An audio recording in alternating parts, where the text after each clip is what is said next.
Before taking the test, please note that this isn't a survey and these aren't questions. They're propositions. To question the logic of individual ones that irritate you is to miss the point.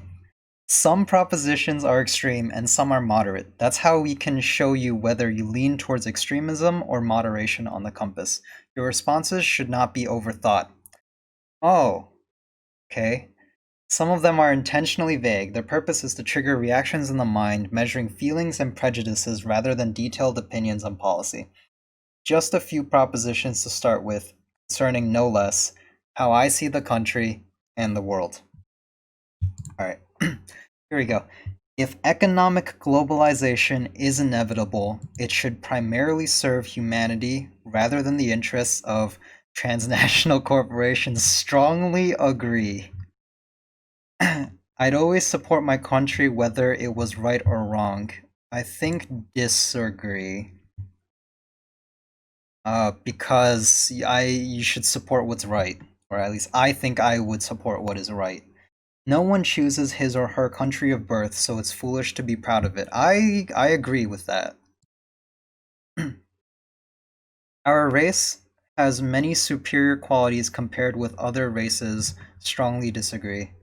The enemy of my enemy is my friend. Disagree. I think Sun Tzu would agree. Military action that defies international law is sometimes justified. I think disagree. Because you're defying international law, and I'm assuming if you defy international law, then you're committing some sort of human rights violations or political violations. And there's a reason those policies are in place. There is now a worrying fusion of information and entertainment. I slightly agree with that. Like one example is CNN has, I believe it was their CEO or someone who like had a lot of influence in the company, stated how the way he wanted to position CNN, the news network, was more like ESPN than it was like actual news. They would rather have like people on screen like having some sort of like sports battle competition with politics rather than actually present the facts to the people. And I think that's a serious issue. People are ultimately divided more by class than by nationality. Strongly agree. The rich people of the world are a different race from the rest of us. Controlling inflation is more important than controlling unemployment. I think disagree. I don't think I fully understand the implications of this, but my gut reaction is disagree. Because corporations cannot be trusted to voluntarily protect the environment, they require regulation. Strongly agree. From each according to his ability, to each according to his need is a fundamentally good idea. I don't know if I'm fully understanding what this phrase mean. From each according to his ability, to each according to his... So, like, each individual contributes what they can, and each individual receives what they need is a fundamentally good idea. I think I lean towards agree, but I don't know if I'm fully understanding the implications of that. The freer the market, the freer the people. Strongly disagree. It's a sad reflection on our society that something as basic as drinking water is now a bottled, branded consumer product. That's a pretty strong agree. Water should be a right in our modern world. Land shouldn't be a commodity to be bought and sold. Strongly agree. Private property is very racist and very unjust. It is regrettable that many personal fortunes are made by people who simply manipulate money and contribute nothing to society. Strongly agree.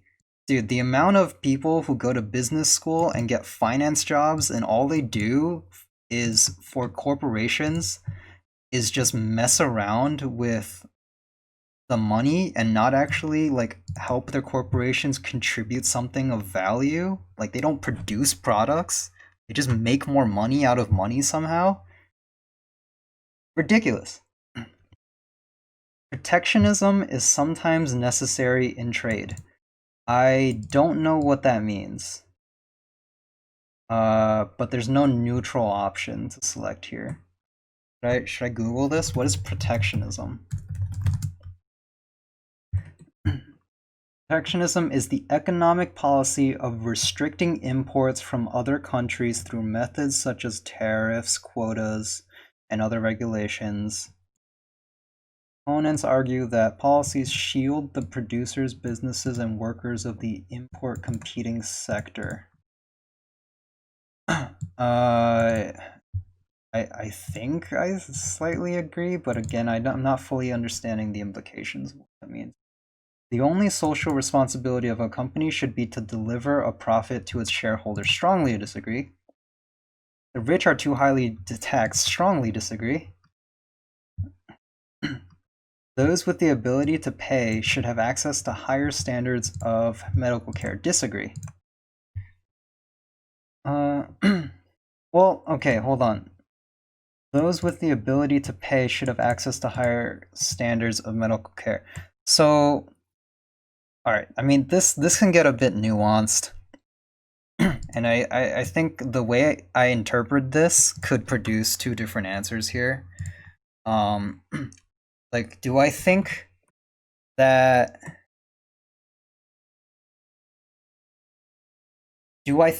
Okay, so I think there needs to be a base level of medical care that's just like really good for everyone. Personally, whether you're able to like pay more to get an even beyond that really high level of medical care, I don't give a shit about.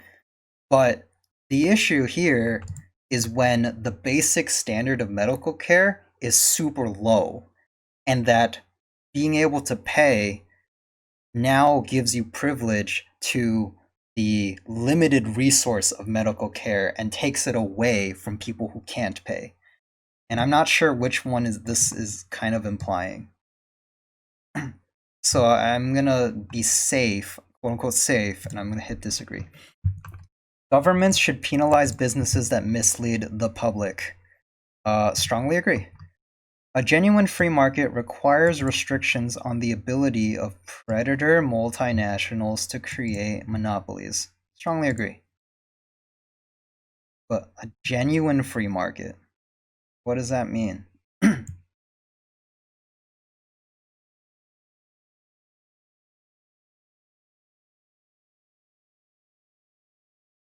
I'm not sure what that part of the sentence is saying, but I do strongly agree with this latter part. Keep it moving. Now, a look at some of my personal social values. Abortion, when the woman's life is not threatened, should always be illegal. So the question is whether abortion should always be illegal. And I strongly disagree. Right? Abortion. I strongly disagree with abortion always being illegal. Okay. All authority should be questioned. Strongly agree. An eye for an eye and a tooth for a tooth. Disagree. Taxpayers should not be expected to prop up any theaters or museums that cannot survive on a commercial basis. This is strongly disagree because the arts and the history are important public goods that society benefits from. And even if the businesses that operate, that I guess deal in arts and history don't turn a profit, doesn't mean we should just allow them to die. Schools should not make classroom attendance compulsory. Oh, someone's calling me. Hi, Nick. What's up? I think you misread the negations on that museums and theater question. I think your explanation is not how you wanted to answer. Like, read it again. Okay, I'll read it again. I'll read it again.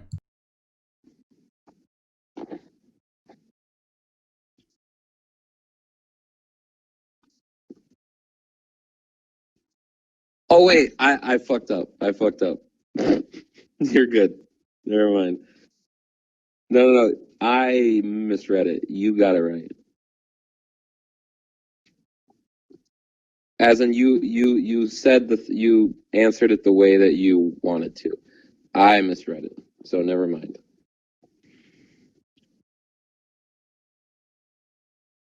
Okay. All right. All right. Peace. Wait. Taxpayers should not be expected to prop up any theater. Okay, so this is asking whether theaters and museums would operate on taxpayer money.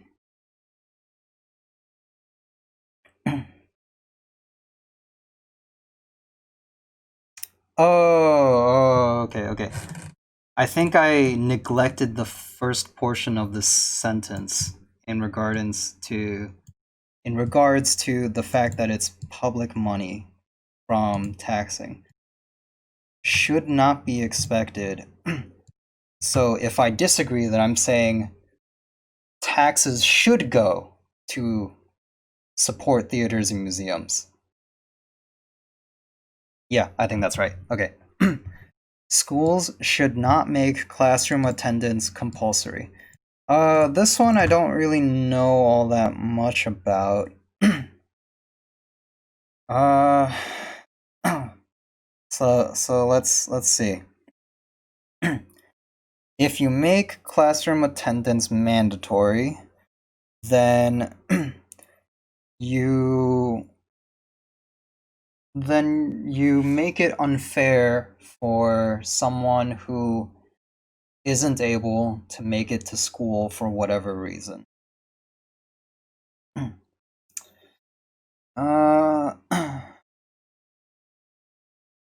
Schools should not. I think I slightly agree with this. I think I need a deeper dive though. All people have their rights, but it is better for all of us that different sorts of people should keep to their own kind. Strongly disagree. Good parents sometimes have to spank their children. Ooh, let me tell you. I don't know if I've ever been spanked, but my dad has taken a chopstick to me before. think many of us can empathize with the chopstick. But whether or not the chopstick is necessary, that is a tough question. I'm inclined to say disagree. It's natural for children to keep some secrets from their parents. Probably. I think it's natural for anyone to keep secrets from anyone. I don't think everything needs to be public knowledge. Even amongst like your family or friends. I think. Possessing marijuana for personal use should not be a criminal offense. Strongly agree. I believe the data supports that marijuana does not lead to violent crime. The prime function of schooling should be to equip the future generation to find jobs. I think I actually disagree with this because of this last few words of to find jobs.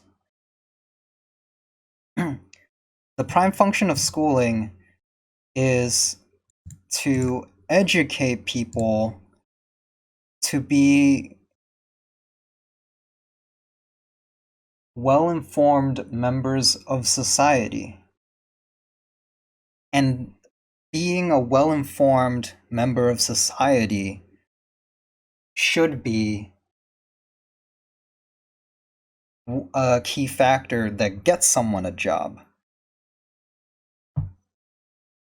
But schooling itself should not result in someone having developed, I guess, employable skills. I think I disagree. People with serious inheritable disabilities should not be allowed to reproduce. People with serious inheritable disability. Okay, this one's tough. I remember Mingy has made a post before about how bipolar disorder in his family led him to not want to have children. I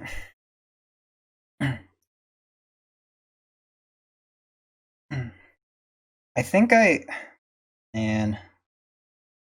lean towards agree for this, but I also kind of think that like a lot of people, I think there should be more restrictions on reproduction in general personally, because I don't think all parents to be are well equipped enough to be parents. And that poses an issue for the children that they are hoping to have.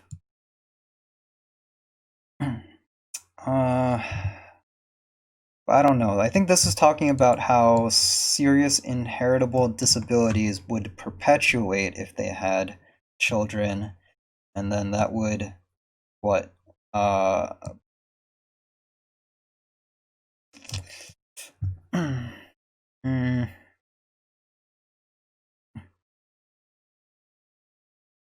mm, I don't know. I really don't know how I feel about this. I would pick neutral if I could.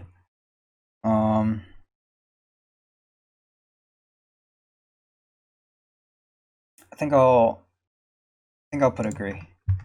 The most important thing for children to learn is to accept discipline. Disagree. I think that's mostly because this says the most important thing. The most important thing for children to learn. Well, okay, I think there are things that there are more important for children to learn than accepting discipline.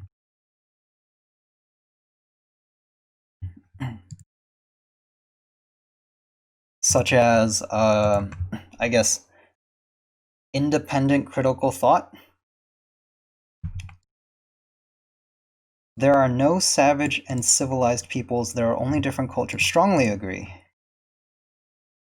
Those who are able to work and refuse the opportunity should not expect society's support. Those who are able to work and refuse the opportunity should not expect society's support. I think I put disagree here. And I don't know how I feel about this statement or this phrasing of refusing the opportunity. But even despite that, I think society should support everyone, regardless of whether or not they want to work. When you are troubled, it's better not to think about it, but to keep busy with more cheerful things. Disagree. You have to face the troubles, is how I think. Though at the same time, keeping busy has been proven to be a good way to begin to get out of a period of serious troubles, I suppose. First generation immigrants can never be fully integrated within their new country. Disagree? I mean, I think the fully integrated here implies a certain value in the statement, as if this is necessarily a good thing. But then also there's different interpretations of what is integration within a country. I'm going to put disagree. What's good for the most successful corporations is always ultimately good for all of us. Strongly disagree. No broadcasting institution, however independent its content, should receive public funding. No broadcasting institution, however. So then this is saying that, or this is implying that broadcasting institutions should be private and operate on profit. So then that's a strong disagree. And how I see wider society. Our civil liberties are being excessively curbed in the name of counterterrorism. That's an agree. A significant advantage. I guess here I'll expand on this. We have now arrived at a state of surveillance capitalism, where our individual rights are being violated so that the powers that be can keep tabs on all of us under the guise of counterterrorism. But when it's corporations, it's just to drive their profit. And when it's government, I actually don't know what government does with it. But if they don't do anything with it, then why are they doing it? A significant advantage of a one-party state is that it avoids all the arguments that delay progress in a democratic political system. Strongly disagree. See Chinese CCP. Although the electronic age makes official surveillance easier, only wrongdoers need to be worried. Disagree. The death penalty should be an option for the most serious crimes. Strongly disagree. I am anti-death penalty. It is inhumane. In a civilized society, one must always have people above to be obeyed and people below to be commanded.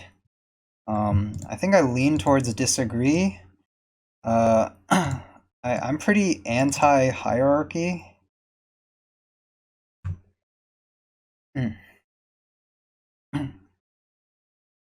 Abstract art that doesn't represent anything shouldn't be considered art at all.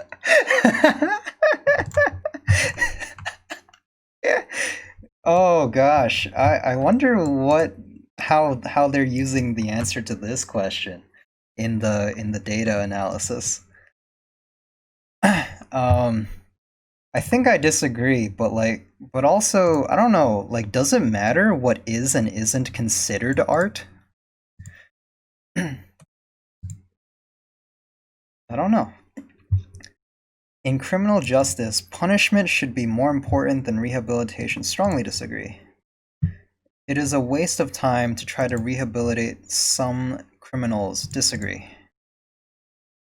The business person and the manufacturer are more important than the writer and the artist. Strongly disagree. Mothers may have careers, but their first duty is to be homemakers. Strongly disagree. Multinational companies are unethically exploiting the plant genetic resources of developing countries. Yeah, I believe that is true. Like, pharmaceutical companies are harvesting resources from developing countries to create, well, drugs.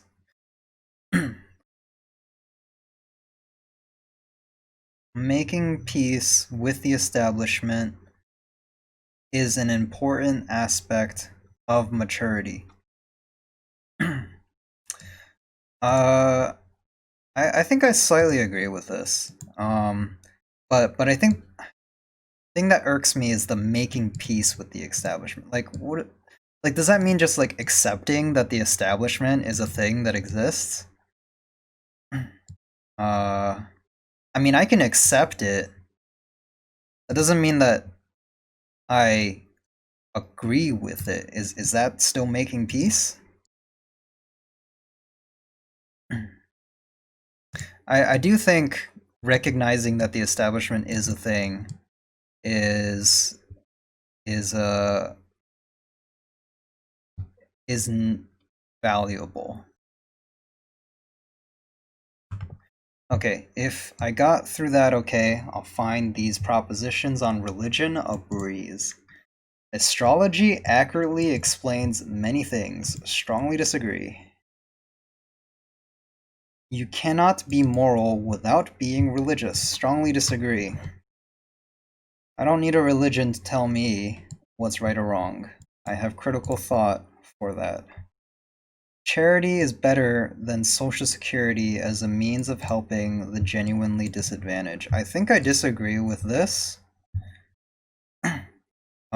Because from what I understand, charity is too informal and too complicated to be able to address as broad of societal issues that Social Security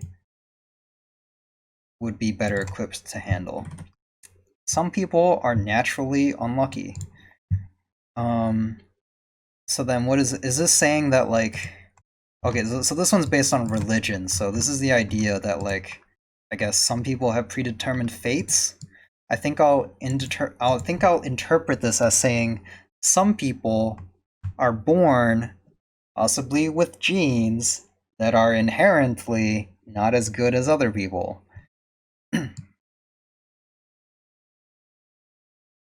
I think I'm gonna lean towards disagree.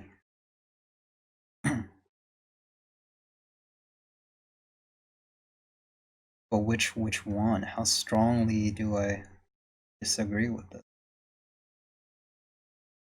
Okay.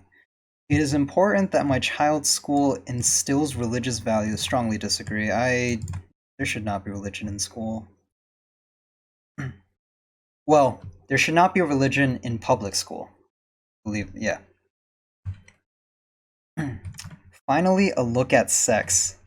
Sex outside marriage is usually immoral. Strongly disagree. A same-sex couple in a stable, loving relationship should not be excluded from the possibility of childhood. Should not be excluded. So they should be allowed. Strongly agree. And I think the research supports that same-sex parents are not are at least not any worse parents than heterosexual parents. Pornography depicting consenting adults should be legal for the adult population. So this one's kind of tough. You know, I do occasionally, from time to time, consume a bit of the pornography. But at the same time, there's quite a lot of research that suggests that pornography is damaging to people's mental health.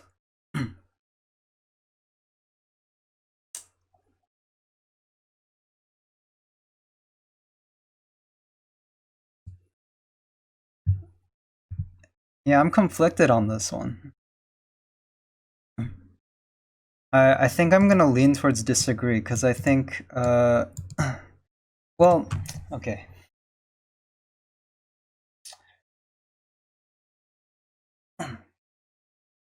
Okay, no, I'm gonna revise. I'm gonna lean towards agree because the question is just whether or not it should be legal. And if it's just whether or not it's legal, I think it's fine.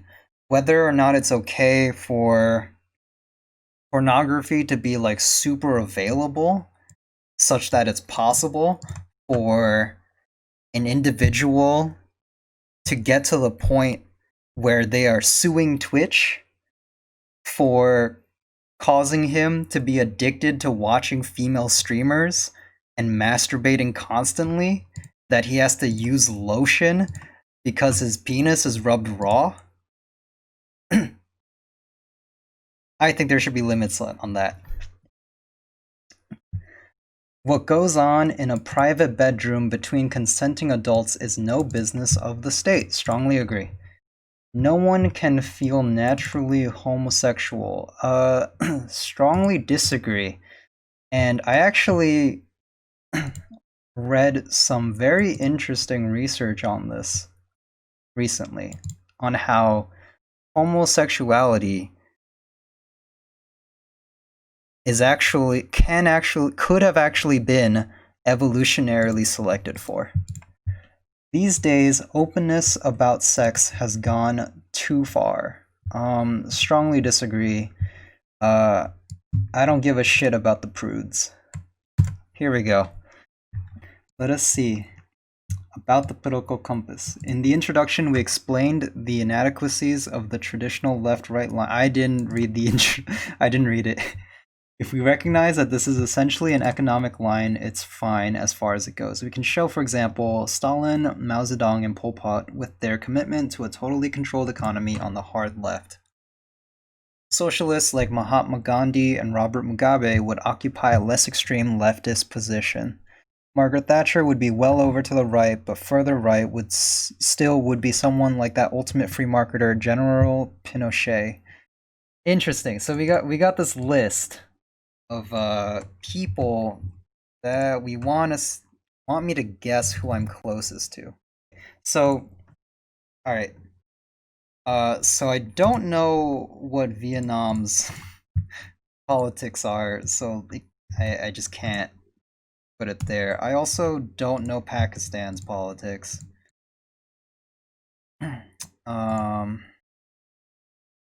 Let's see.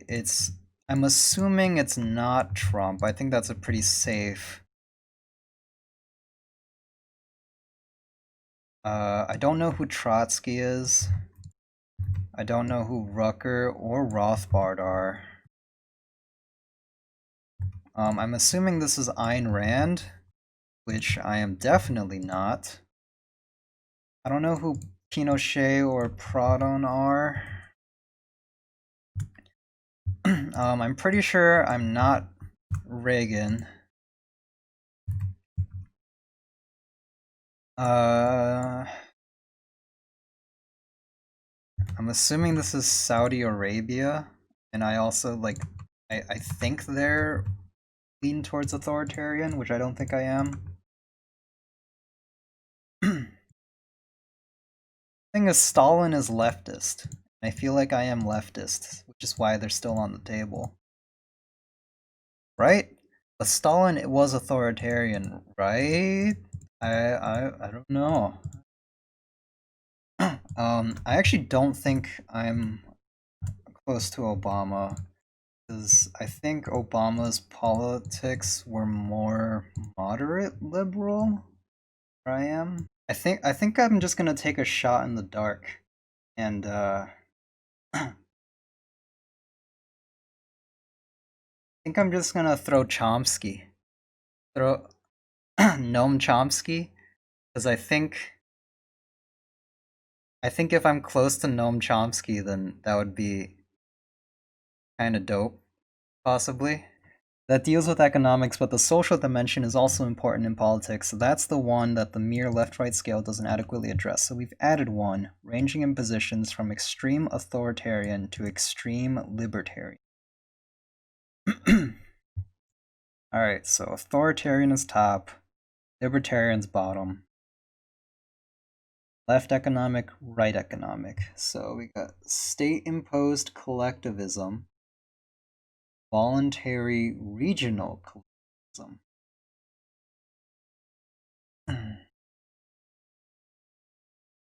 Both an economic dimension and a social dimension are important factors for a proper political analysis. By adding the social dimension, you can show that Stalin was an authoritarian leftist. The state is more important than the individual, and that Gandhi, believing in the supreme value of each individual, is a liberal leftist, while the former involves state-imposed arbitrary collectivism, extreme top left. On the extreme bottom left is voluntary collectivism at regional level, with no state involved. Hundreds of such anarchist communities existed in Spain during the Civil War period. You can also put Pinochet, who was prepared to sanction mass killing for the sake of the free market, on the far right, as well as in a hardcore authoritarian position. On the non-socialist side, you can distinguish someone like Milton Friedman, who was anti-state for fiscal rather than social reasons, from Hitler, who wanted to make the state stronger even if he wiped out half of humanity in the process. The chart also makes clear that despite popular perceptions, the opposite of fascism is not communism, but anarchism. That is liberal socialism. And that the opposite of communism, that is an entirely state-planned economy, is neoliberalism. That is extreme deregulated economy.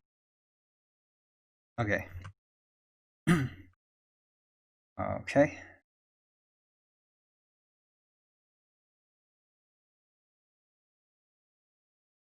Okay. The usual understanding of anarchism as a left-wing ideology does not take into account the neoliberal anarchism championed by the likes of Ayn Rand, Milton Friedman, and America's Libertarian Party, which couples social Darwinian right-wing economics with liberal positions on most social issues. Often their libertarian impulses stop short of opposition to strong law and order positions, and are more economic in substance, that is, no taxes. So they are not as extremely libertarian as they are extremely right-wing. On the other hand, the classical libertarian collectivism of anarcho-syndicalism, libertarian socialism, belongs in the bottom left-hand corner.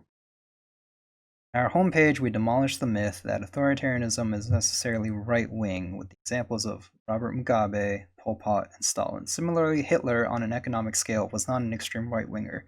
His economic policies were broadly Keynesian and to the left of some of today's labor parties. If you could get Hitler and Stalin to sit down together and avoid economics, the two die-hard authoritarians would find plenty of common ground. A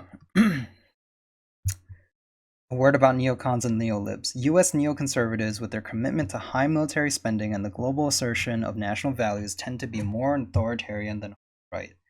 By contrast, neoliberals, opposed to such moral leadership, and more especially the ensuing demands of the taxpayer, belong to a further right but less authoritarian region. Paradoxically, the free market, in neoconservative parlance, also allows for the large-scale subsidy of the military-industrial complex, a considerable degree of corporate welfare, and protectionism and deemed in national interest. These are viewed by neolibs as impediments to the unfettered market forces that they champion. All right, reveal. Ooh, ooh. Left libertarian. Proud chart. Oh no, I think I'm closer to Marxism than I am to Chomsky.